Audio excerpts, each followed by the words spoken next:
Remakes are everywhere and have been done for decades. Majority of them are terrible and inferior to the original, but every now and then comes one that isn't as bad and could be even argued that it's better than its predecessor. I am Detective Artemis, and this is Revenge of the Remakes. We all go a little mad sometimes. Night of the Living Dead is a horror icon and has been the blueprint for zombie films for decades. Even though it is not the first zombie movie ever made, that goes to White Zombie.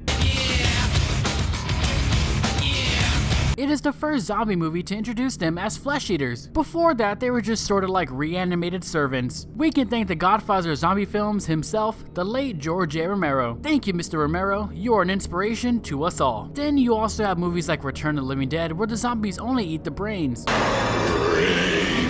But the flesh eaters are the standard and obviously the best because they had a whole new threat element. In both Night of the Living Dead films, we have a small group of survivors who have to coexist and work together in order to survive the night from hordes of zombies. On paper, they're the same movie, but the remake made some pretty critical changes. Before I get to those changes, I want to mention the little updates like the use of color. Sure, black and white has a classic horror movie feel to it, but the change to color has a more modern horror feel, so it is kind of a refreshing change. It also really complements the atmosphere, like how the beginning starts off all nice and sunny before it becomes all dark and horrific. That sort of thing might get overlooked in a black and white film. The gore, makeup, and special effects here are obviously done better, not knocking on the original because it did the best with what it had. A lot of the zombies look excellent, except Uncle Reed right here. Look at him, goddamn rubber balloon looking bastard. Now we can get into the major differences between the original and the remake. The biggest one is the character development of Barbara. In the original, she goes into shock after her brother Johnny dies. She stays that way until she sees zombie Johnny and gets eaten. She is pretty much useless and doesn't contribute to the group at all. In the remake, the same thing happens. She goes into shock but then pulls herself back together and arcs into a strong female character. Not the all-in-your-face ones that Kathleen Kennedy gushes over, but the ones that actually connected with the audiences. We can safely add Barbara with Ripley and Sarah Connor. I know they'd be proud. Barbara also had the best plan from the group, which was to just simply walk past them because they're just so slow.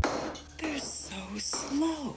But still be cautious, of course. When everything else failed and the dust settled, she was the sole survivor of the group thanks to her plan. It makes the movie tragic because they all could have survived if they just took her more seriously. Womp womp. The other big change was the ending. In the original, Ben has no choice but to lock himself in the cellar, the very thing he didn't want to do in the beginning, and then gets accidentally killed by the zombie hunters, giving the film a tragic irony ending. This is a great ending, and it could be argued that he was intentionally killed because of his race. Especially considering the civil unrest in the 60s, this didn't seem like it was out of the realm of possibilities, though it was later confirmed that that was not their intention at all. Oh well. In the remake, Ben goes down the cellar again because he had no choice, but was mortally wounded by Cooper, the other survivor he continuously butted heads with. He finds the gas key they were looking for the whole time, further cementing the idea that they all could have survived if they just worked together. The next morning, Barbara goes back to the house with the zombie hunters to find Ben, keeping her promise. They find him as a zombie, and when he sees Barbara, he stares at her, doesn't even get hostile. It was like he remembered her and was even happy to see her. Very nuanced. Unfortunately, he is shot down and thrown into the fire with the other zombies. Womp womp. In the original, Cooper is eaten by his reanimated daughter, but in the remake, Barbara gets a revenge on Cooper for shooting Ben. Despite him being alive and pleading for his life, she was just like, fuck you, and shot him, tying up all loose ends. They also show the hillbilly zombie hunters playing games with the zombies for amusement, implying that us humans are the real monsters, not the zombies. This was sort of touched down in Dawn of the Dead, but here it was loud and clear.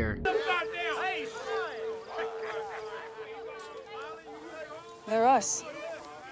We're them, they're us. The best thing they could have done is everyone go into the attic that Cooper ended up hiding in, while a couple of them walk past the zombies and find help. I mean, that's just how I would have played it. So now that I've gone over the key differences, it is now time for which is better. They're coming to get you, Barbara. Night of the Living Dead is like the invention of the hamburger. Beautiful, simple, iconic, and everyone loves it. Night of the Living Dead Remake is like a cheeseburger. Everything you love about a hamburger, but with an extra layer of greatness you never knew you needed. Unfortunately, not everyone will love it, but to me, I prefer cheeseburgers, or in this case, the remake. Before you feed me to the horde of the undead, just know that I fucking love the original, but this gave me a little more, and after all, it's just one person's opinion. I mean, we can all agree that Night of the Living Dead is a masterpiece and can never be touched, but the remake is still really good in its own right. It still kept all the elements in the original movie, but added some of its own things to make it distinctive. But at the end of the day, isn't that what we want in a remake? Do we really want another shot-for-shot remake? I mean, look how that worked for Psycho. That movie sucked, although Vince Vaughn as Norman Bates is pretty hilarious. So once again, I think this is a great remake and worth checking out, especially if you're a horror fan. A classic zombie film indeed, and one of the few great remakes.